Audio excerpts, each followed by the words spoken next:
আসসালামু আলাইকুম।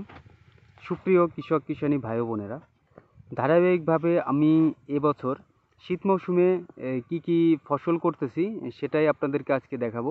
সেই অনুযায়ী চলে আসছি আমি আমার মুসুরির জমিতে। এখানে আমি বোল্ডার জাতের মুসুরি বুনেছি। এই মুসুরির বয়স মোটামুটি আজকে প্রায় 60 দিন প্লাস। এখানে ফুল চলে আসছে। কারণ হচ্ছে মুসুরি চাষ করার একটা কারণ হচ্ছে যে আমার যে আমিষের চাহিদা এটা সর্বোচ্চ আসে ডাল থেকে।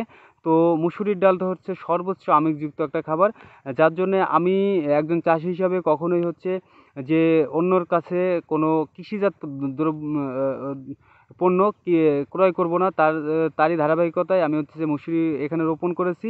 এবং হচ্ছে আমার এখানে যে মুসুরি রয়েছে তাতে পর্যাপ্ত পরিমাণ মুসুরি আছে। এ মুসুরি দিয়ে আমি আশা করতেছি যে আমার এ বছরের চাহিদা পূরণ করেও আমি কিছু মুসুরি বিক্রি করতে পারবো।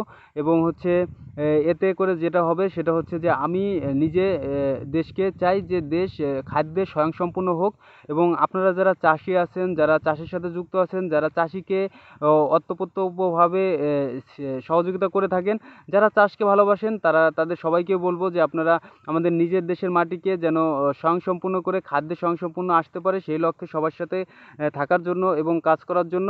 এবং হচ্ছে প্রত্যেককে আমি এটা অনুরোধ করব যে আপনারা যারা চাষি আছেন তারা দয়া করে বাজার থেকে কোনো ফসল মানে কৃষিজাত ফসল কিনবেন না। আপনারা নিজেরা উৎপাদন করবেন, আপনাদের উচ্ছিষ্টটা বিক্রি করবেন ভোক্তার জন্যে।